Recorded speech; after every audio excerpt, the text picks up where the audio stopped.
And frankly, through most of the videos, what I'm seeing is basically three things happen.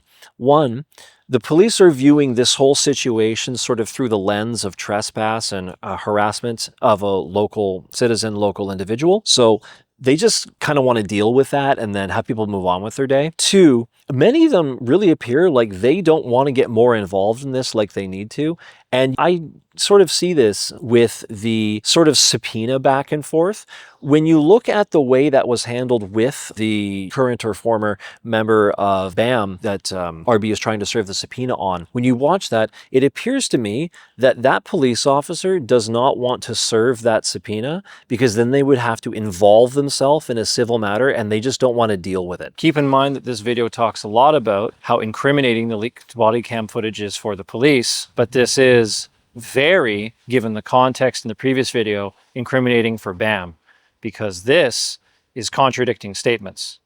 And just because someone attempts to get the police to do their dirty work for them, as it were, doesn't mean that the police have to, but the attempt of doing so is the thing that we're seeing on video here.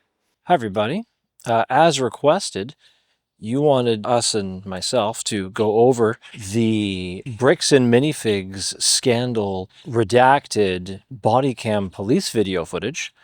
And the footage that we have found so far, we have gone through.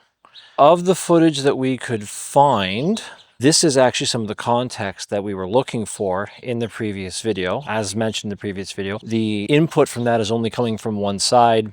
I caveated that a bunch, talked about how I have a personal bias towards the benefit of first responders, in this case police, etc., etc. So that's all in the previous video, but you wanted me to give comments on this. So, few things. First, this is not actually redacted footage of everything that occurred. What I found here is a total of 2.5 to 2.75 hours, almost 3 hours. So 2.5 to 3 hours of body cam footage from different perspectives. Some of it is of two officers at the same time from the same scene, but just multiple angles, basically. This is the initial interaction, the first traffic stop, the one with the contested was it legal, was it not stop sign, and of the interactions of the back and forth where RB is attempting to serve the Bricks and Minifigs employee or former employee or whatever. He's trying to serve the guy. There isn't, from what I can see yet, any footage from the raid on his rental residence, I believe. It was an Airbnb, I think. There was no redacted footage of that yet, and there's no redacted footage that I've found yet on the heroin bust, as it were.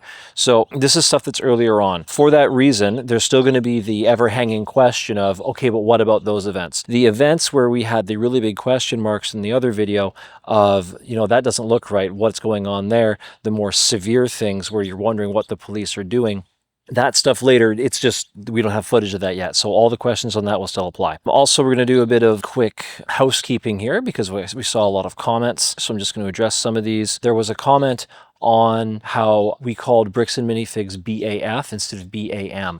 I don't know why I got stuck on that. I was thinking about calling it BAM a bunch, and then for some reason there was something I saw that convinced me we should call it BAF. So I'd like to, apologize for all of you that are used to calling this BAM. We're going to switch to BAM now for that. I agree with you. We should call that BAM, not BAF, and that's unnecessarily confusing. In the land of acronyms and jargon, the other reason why I'm calling Reckless Ben RB instead of Ben is because there's actually multiple Bens involved in this, and it was something in my brain to help me remember which Ben I'm talking about. In fact, one of the redacted body cam footage videos here is actually of a different Ben that Reckless Ben, as far as I'm able to ascertain, contracts out or requests the assistance of getting footage. And that Ben is actually stopped by police outside of one of the residences. So there are multiple Bens. So I just called it RB in my brain because it was just easier. But you would be correct that every Ben that is referenced in that previous video, I believe, is always Reckless Ben. So, and yes, Ben is less syllables than saying RB. So I agree with you there as well.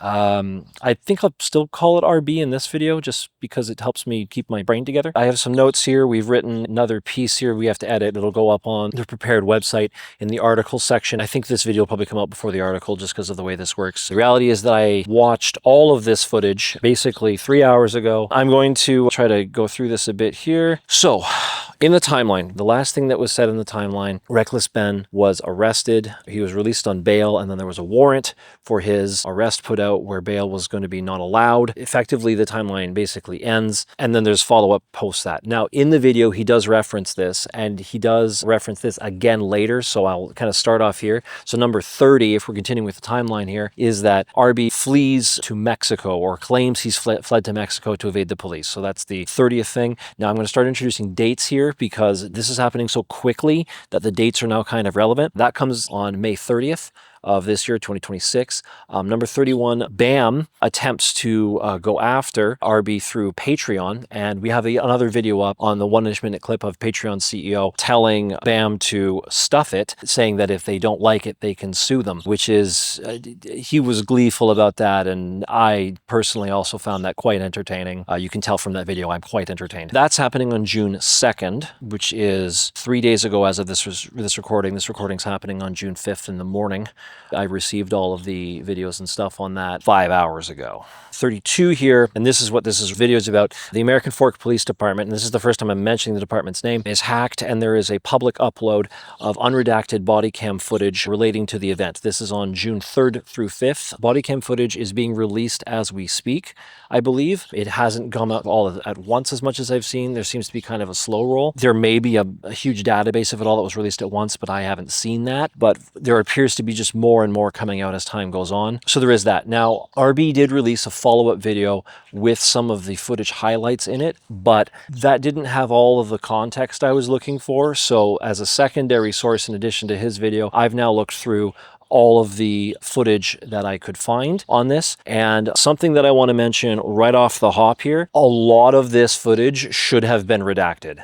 One of the biggest contentious issues in this whole thing is that the over-redaction of police body cam footage and the public's right or entitlement to certain footage so that one can reasonably defend themselves or have transparency or etc. In this footage, there is the disclosal of a social security number. There is the disclosal of multiple phone numbers, including the phone numbers of potential victims involved, subjects of interest, police officers, way too much personal information given out. Emails are given out. What is visible on the police officer's screen, I don't think should be public knowledge. In some cases here too, there is definitely reasonable grounds for some of this footage, for sure, to be redacted. So this isn't an all or nothing style thing. This is nuanced.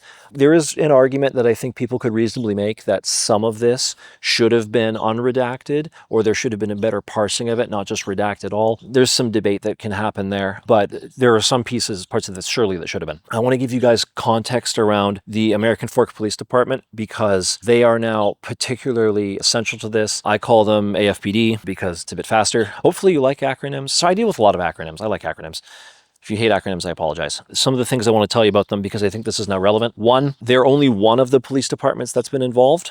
While they are only one of these departments, it is also true that two, they are the department that has been charging, or not charging necessarily, but arresting RB with a lot of these instances. So Ben has been getting arrested by them predominantly. So they are not the only police department that's involved, but they are the one that is doing most of these arrests. As far as their size is concerned, now this is going to open up a whole can of worms with different people, and I'm going to talk about that can of worms in a bit, but basically, this is a very small police department, and that has a whole bunch of things that affects it. Small organizations behave differently than large organizations, and this explains a lot of the behavior. It doesn't excuse it, but it explains it. Now, this doesn't totally explain it 100% guaranteed, but when you do some analysis on this, you go, okay, I think I can predict where this is probably going.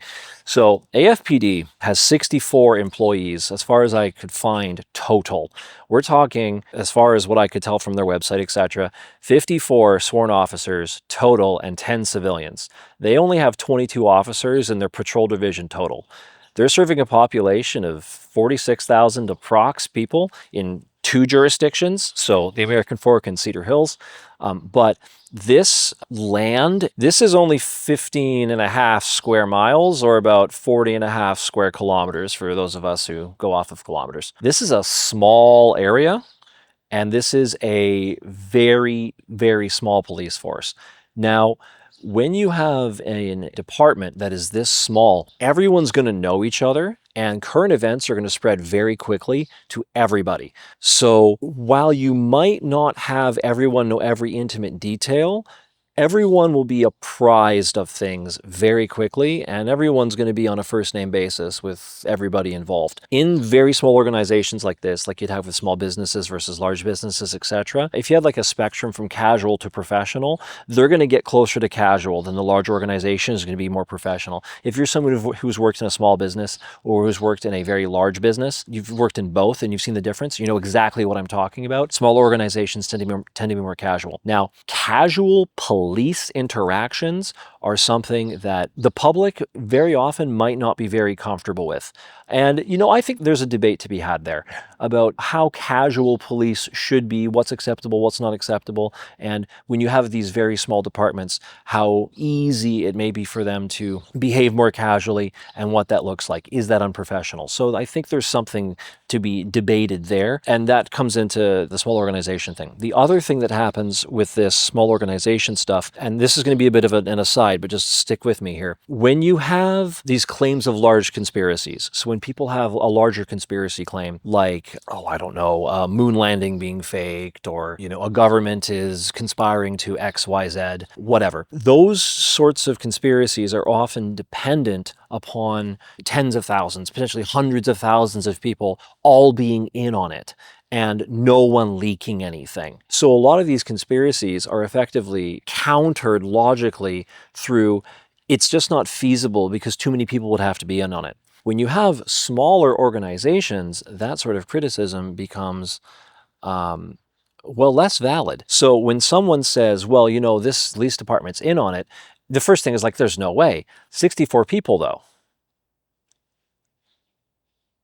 That's not likely, but that's certainly more plausible than 3,000. So there's going to be that side of this that people come at. I can see the argument. I'm not going to necessarily say that I agree with that, but I'm not going to just dismiss it as out of hand as much as I would with, like faking the moon landing. I'm sorry if you believe that that was faked. I personally dismiss that one pretty much out of hand. Debate that in the comments if you wish. Okay, another thing about this police department, which I think is very relevant, is they have a very low violent crime rate. It's not just total number, but it's rate relative to the population. I looked at this, and as best as I can tell, their violent crime rate, according to, I think, 2024 data, was about 120 per 100,000 people, and the national average in the United States is about 306 to 359 per 100,000 people. So you're talking about a violent crime rate that's about a third. Now, normally one would expect in a smaller town the violent crime rate to maybe be more extreme. If you have 5 people in your town, for example, and then one of them commits a murder, you now have a violent crime rate of 20%. Because the small number is a huge percentage of, right? So with these small towns, sometimes these things get kind of skewed. But in this case, their absolute violent crime number is low and their percentage number is low. All of these things together have a few effects that I think are going to paint the way I'm looking at this situation. First, when you look at this case, the patrol officers in question from A.F.P.D, especially when you get the ones that are more involved at dealing with reckless ban, they're pulling up reports or they're pulling up information from other police reporting in a different jurisdiction that they're using as a based-in assumption. They're assuming that the reports from the other police are credible, and they're walking with that assumption. So these police have heard that he has been trespassed, or he has been able to be charged with trespassing in these other jurisdictions, and they're viewing him as a nuisance that's come to their small town through the reporting that's being pulled up on their screen when his name comes up. That paints a picture. Now, that does not excuse why the stop happened, because there's nothing that explains that yet. And that's an interesting criticism still. And I'm talking about the initial stop at the stop sign where RB argues that it is an illegal stop. The idea being here that police are repeatedly trying to find any excuse to harass him, that sort of thing. But there's two things happening at the same time here. When you have small organizations like this, I want you to think back to the situation where RB calls the police department and asks them about the inconsistency with the redacted footage. The individual on the phone gets, from what I can see from the footage, fairly perturbed, irritated, or sort of dismisses him out of hand. Given this is a small organization, they're very possibly the person that actually redacted the footage, or they know the person that did, and there's a lot of direct personal trust there. So they may view that accusation through a sort of emotional lens. May or may not. I'm not accusing anyone of anything here, but they might be. Their sort of gut reaction of, no, we don't do that here. Stop that. So yeah, we don't do that. So like I said, anything that's redacted is pursuant to Utah State Code. While, per the video's criticism, they probably should have taken that under advisement and said, hey, look, we'll look into that for you. We take these things seriously, that whole sort of line. But that line is one that you might expect, in my experience, more out of a larger organization that's had the training on this, that gets these requests often. It is quite possible that this organization just doesn't get that many requests for body cam footage, and that was just sort of one of their first interactions with this. I'm not sure, but I think that is actually possible given the size of this organization. So I'm viewing that now differently. Now, does that excuse the behavior? No. Could this still be funny games going on? Yes. But very small organization, the redaction might be sloppy due to lack of resources. Person takes umbrage with someone questioning the work that their friend did because it's them or their friend. They don't get the question often. It's possible. Once again, is that what happened? I don't know, but I'm seeing that as a possibility here that's more likely than I would have thought before. So we have that. When it comes to the sorts of crimes that these officers normally see, I won't go through the list here because a lot of the words I would have to use would actually YouTube doesn't like me saying, but we'll just say that they don't have a lot of bad things happen very often in this town. So it is possible that the most severe thing going on is actually the YouTuber visiting that has multiple trespass warnings on record. It is actually possible that they have staffed multiple officers on this because it is actually the biggest threat to public safety they have in the town right now because very little else is going on. I don't know what else was going on around that time in the town, but they could actually have nothing better to do. It's possible. It's a very safe town. That's interesting because if they have nothing better to do and it's like, this person's disturbing one of our residents, get them out, and they don't look too hard into the rest of it, maybe. But okay, look, with all of that said, fine. Let's go through the specific clips. Now, unfortunately, because so much of this stuff has personal information in it, and I'm not sure how comfortable I am with showing redacted footage like this, we'll probably have to reference the footage. I don't want to leak someone's social security number on YouTube. That's not acceptable. Forgive me if we don't give the full clips like we did with the other stuff, but we'll reference them and I'll explain. Okay, there's the footage that happens after he stopped at the stop sign, or his friend that's driving the car is stopped at the stop sign. Most of that footage is basically officers probing for information and being fairly chummy and sort of setting up a situation so another officer that wants to talk to RB is able to do so. That all looked pretty industry standard to me. Nothing in there looked particularly problematic. There's the question of whether or not the stop was legitimate. Yes, but once the stop occurs, everything past that point, I didn't see anything that looked like a particular issue. They all basically assumed the position of, okay, I'll get your story, get their story, fine, go about your day. A lot of this is fine, go about your day. The police officers in most of these cases appear to be doing basically what police normally do. And frankly, through most of the videos, what I'm seeing is basically three things happen. One, the police are viewing this whole situation sort of through the lens of trespass and harassment of a local citizen, local individual. So they just kind of want to deal with that and then have people move on with their day. Two, many of them really appear like they don't want to get more involved in this like they need to. And I sort of see this, I'm saying sort of to hedge, but really I see this with the sort of subpoena back and forth.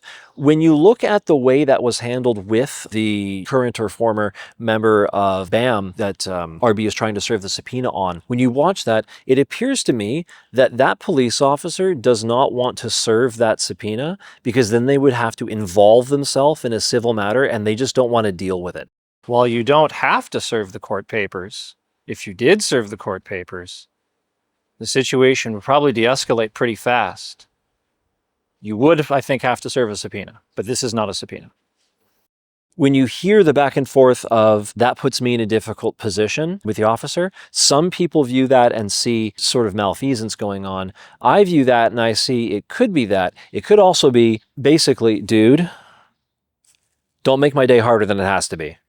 You know, I'm seeing this. I'm seeing the police officer collect information on everybody. I think that, frankly, they're police looking to see what they can charge people with because police charge people with things. And if it turns out that BAM is doing something not good, they've collected a lot on BAM. So I'm not so certain necessarily that the police are on BAM's side here. Some of the actions later in the other videos, yes, but in the leaked footage, I'm seeing a lot of saying nice things to you to make you feel happy, but writing it all down. The sort of thing where police kind of collect the ammunition they need in case anything happens.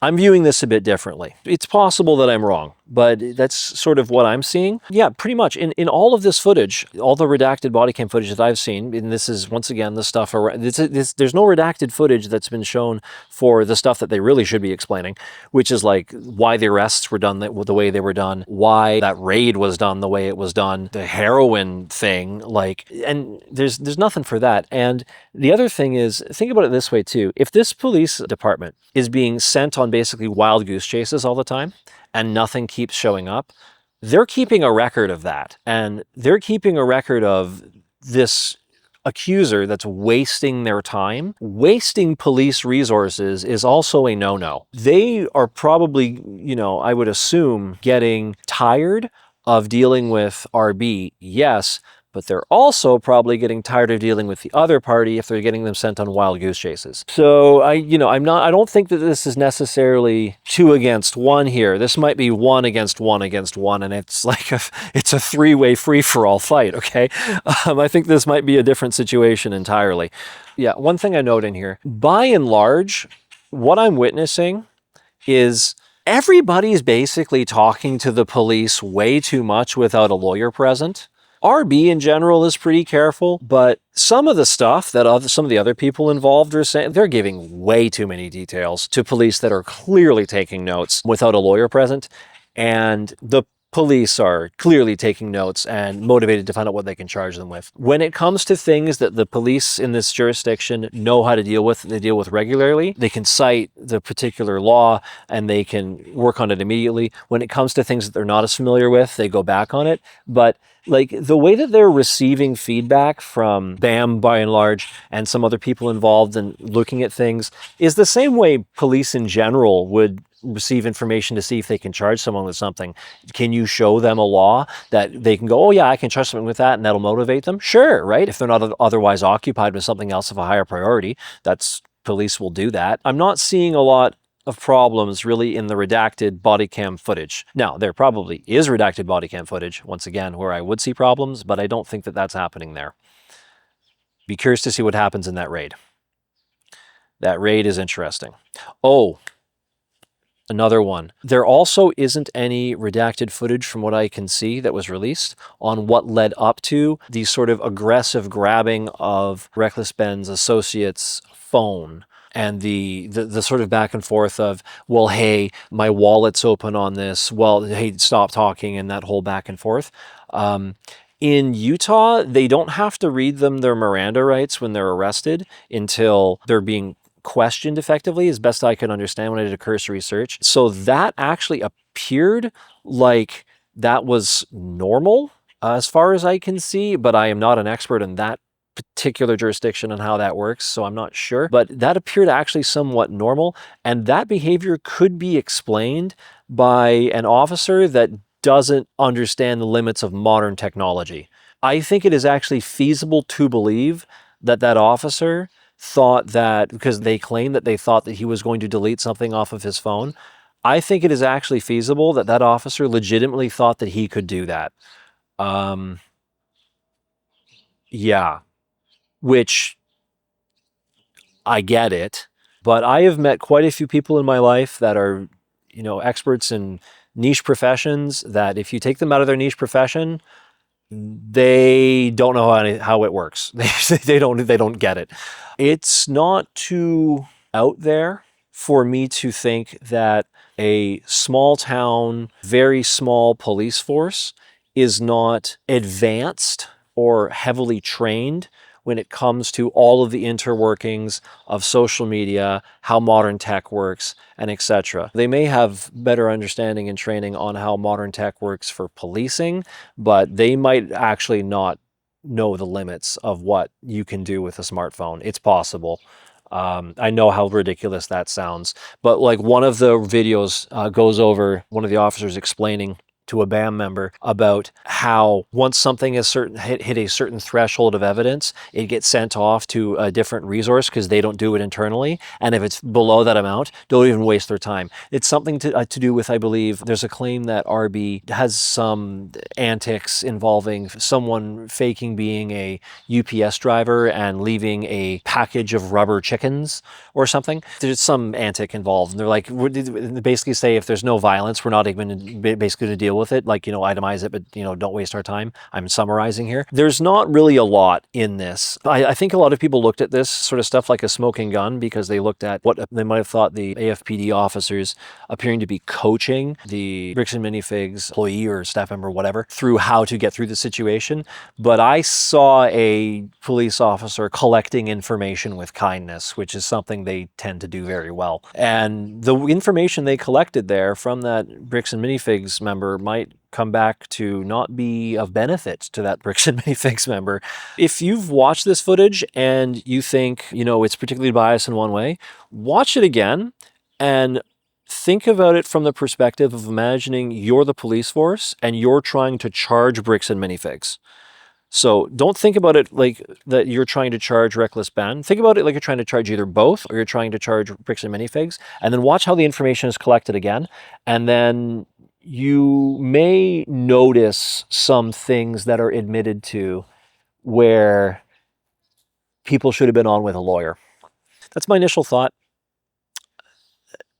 I'll wait to see until more footage comes out, but so far I haven't seen much that's too incriminating, but maybe I haven't seen the correct footage that really is. Have a good day, guys.